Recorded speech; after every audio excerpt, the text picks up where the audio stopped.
इसी प्रकार अन्य प्रसंगों को श्रवण करने के लिए महाराज श्री के एकमात्र अधिकृत ऑफिशियल यूट्यूब चैनल को सब्सक्राइब करके बेल आइकन को अवश्य दबा दें।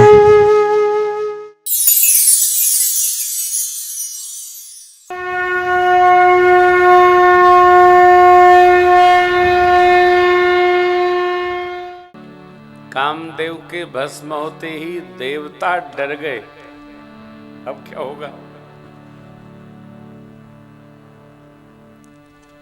असुर सुखी हो गए। क्यों? जब कामनाओं के देवता ही भस्म हो गए, फिर बचेगा क्या? अब तो बाबा जी को वापस लाए नहीं जा सकता। इतने में ब्रह्मा जी ने एक रचना बनाई, रति जी को सन्मुख भेज दिया। भगवान शिव को आवेश पल भर का था। रति रोती बाल बिखेरती पहुंची, हे नाथ त्राहिमाम त्राहिमाम त्राहिमाम, मेरी रक्षा हो प्रभु। कौन? मैं रति। कैसे आई? आप मेरे पति को भस्म कर दिए प्रभु, अब मेरा क्या होगा? ओहो, जाओ। अब तेरति तवना कर होहि नाम बिनु बपु व्यापी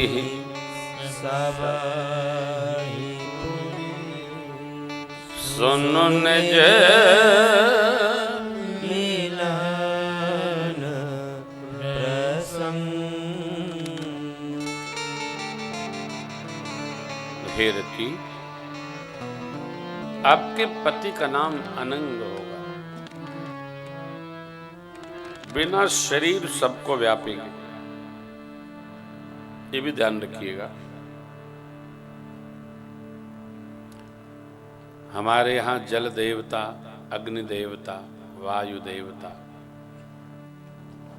सभी देवताओं का एक सहज स्वरूप है। हमारी मनीषा कितनी दिव्य है। एक उत्सव में हम जल तत्व का पूजन करते हैं, एक में वायु तत्व का पूजन करते हैं। बसंत आ गया है, संवत के समापन पर, नवीन संवत के प्रारंभ पर हम वर्ष का पूजन करते हैं। प्रकृति के साथ सनातन संस्कृति अपने त्योहार मनाती है। हम किसी का विरोध नहीं करते। भारतीय संस्कृति स्वीकार की संस्कृति है, विरोध की नहीं।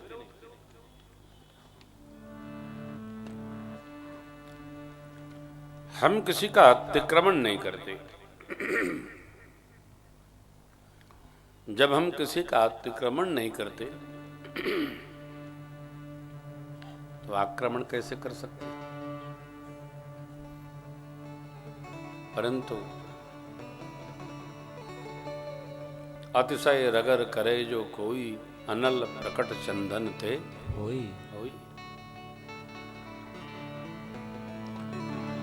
बहुत कोई रगड़ करेगा तो अत्यांतिक शीतल चंदन की लकड़ी भी अग्नि प्रज्वलित कर देती।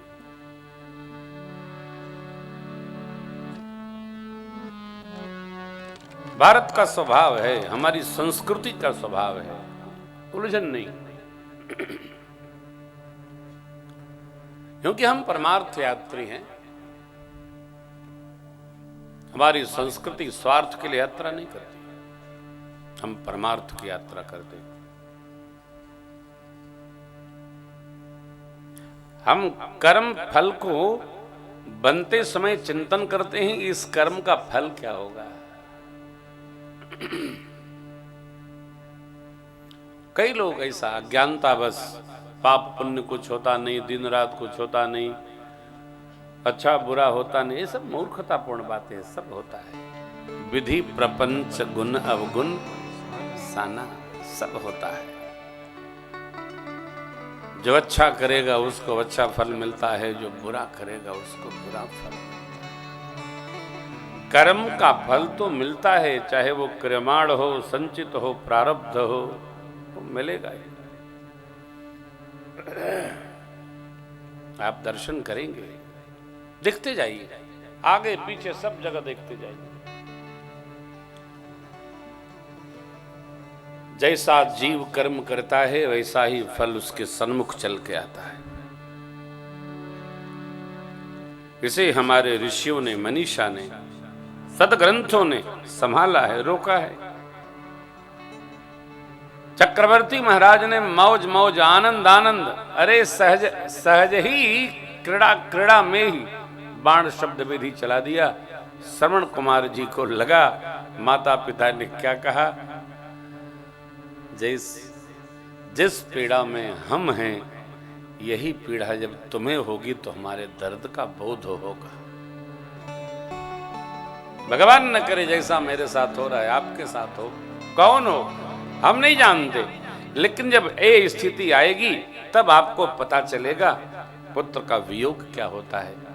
अकारण न चाहते हुए बना कर्म संचित होकर सन्मुख खड़ा हो गया महाराज। हमको चाह कर तो करना ही नहीं है, अनचाहा कर्म भी ऐसा नहीं करना है जिसका फल बुरा हो। किसी कारण नहीं करना। मैं कानपुर में 85 से हूं, 85 से अभी भी कानपुर में रहता हूं, कोई जानता भी नहीं। लोग समझते हैं अयोध्या जी से आते हैं चले जाते हैं। एक हमारे परिचित, उन्होंने किसी का मकान कब्जा कर लिया, किराए पर थे। बाद में तो कानपुर में नियम है थोड़े दिन किराया दो, बाद में कचहरी में जमा करो। ये बेईमानों की पूरी श्रृंखला है। भैया कोई बैठा हो तो माफ करिएगा, हम किसी को जानते वानते नहीं और न मिलना चाहते किसी से। तो एक बार मैं गया तो कहने लगे बहुत परेशान है। हमने कहा काहे? बोले हम भगत आदमी है, हमारा मकान मालिक ऐसा है ना, वो ऐसा कुछ नहीं जो नहीं खाता है। तो मैंने कहा मकान खाली करो। अरे बोले कैसे खाली कर दे? तो हमको रखे यहाँ 30 साल हो गया रहे। तो हमने कहा आप तो जब मकान मालिक नीचे है तो आप ऊपर किराएदार हो, दूसरा मकान ले लो। बोले इसका किराया 30 रुपया। 30 रुपया किराया है। 30 रुपये कहते यार पान भी नहीं मिलता है 10 बीड़ा। ऐसा क्यों करते हो आप? खाली करो। अरे जिस जगह पर रहने से हमको दुख ही दुख है, त्रास ही त्रास है, आप सात्विक भी हो, वैष्णव भी अपने को बताते हो, और नीचे वाले भाई वो बिना प्याज के तड़का लगाए खाते नहीं, इसलिए कि जल्दी खाली कर। तो त्रास में भी खाली नहीं कर रहे हो तो ऐसे मकान में रहने से क्या फायदा कि नाक बंद करके भोजन भी करना पड़े। तो हमने कहा देखिए बुरा न मानिएगा, स्कंद पुराण में ऐसा लिखा है कि जिस संपदा को हमने मेहनत करके प्राप्त न किया हो उस संपदा से हमको सुख की प्राप्ति संभव नहीं। इसलिए कदापि नहीं। ये मकान न हो गया हमारे देश का कश्मीर हो गया है हमारा। और कश्मीर के लोग आप जाओ, मैं तो गया हूं वहां, इतने विचित्र हैं ये लोग। ये सारी समस्या वहां के लोगों के द्वारा उत्पन्न की गई।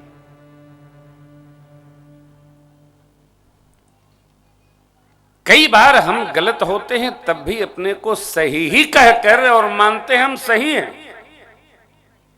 ये सही नहीं है। सत्य वो है जो शाश्वत है, कांस्टेंट है। हम कहें वही सही, ये सही नहीं है। जो सब कहें सही है वही सही है। लोक मत कहे, साधु मत कहे, वेद मत कहे, समाज कहता है कि ये सही है तो सही। हम अपने आप सब सही हैं। कहता न वही बाबू कहे हुए सही, ये सही नहीं है, सही तो सही है। सूर्य भगवान का उदय पूरब में होता है, अथवा सूर्य जिधर उगते हैं उधर पूरब हो जाता है, ये सही है, ये मान्यता भी है, यथार्थ भी है। नहीं माने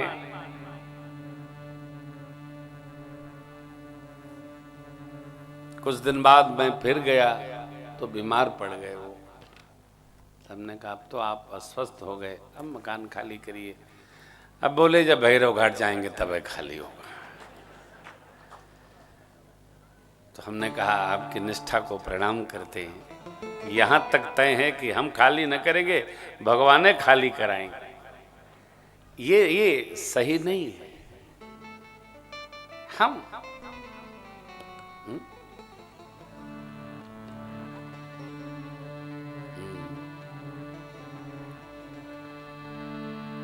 देवताओं ने रति जी को भेजकर वरदान प्रदान करवा दिया। देखिए हम स्वार्थ में कितने भीग जाते हैं, कितना बह जाते हैं। रति जी ने कहा मेरे पति मुझे कब मिलेंगे। 2 पंक्ति में बाबा ने कृष्णावतार की कथा कही, क्या दिव्य है। जब जदुवंश कृष्ण अवतार, जब जदुवंश कृष्ण अवतार,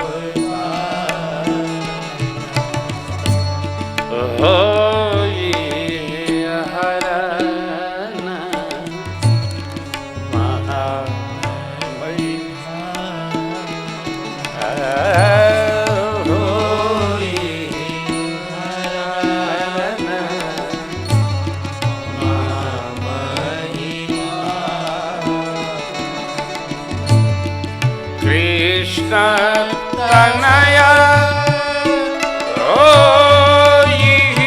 पति तोरा,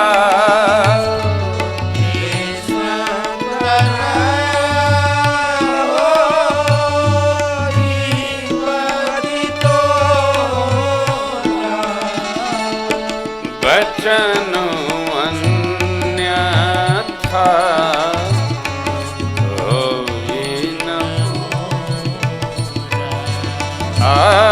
बचन अन्यथा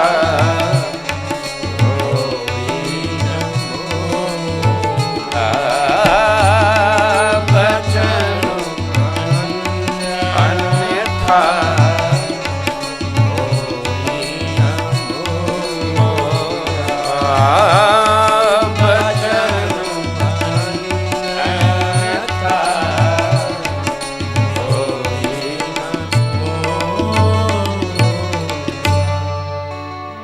भगवान भोलेनाथ ने कहा जब यदुवंश में भगवान कृष्ण स्वरूप से अवतार लेंगे, उनके पुत्र प्रद्युम्न जी आपको पति स्वरूप में प्राप्त होंगे।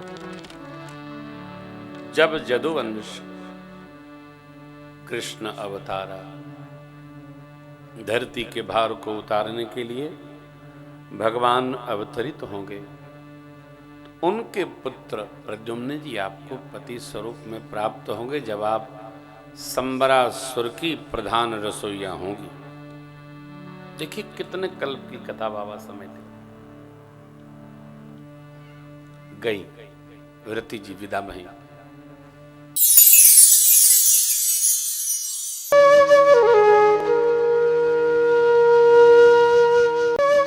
इसी प्रकार अन्य प्रसंगों को श्रवण करने के लिए महाराज श्री के एकमात्र अधिकृत ऑफिशियल यूट्यूब चैनल को सब्सक्राइब करके बेल आइकन को अवश्य दबा दें।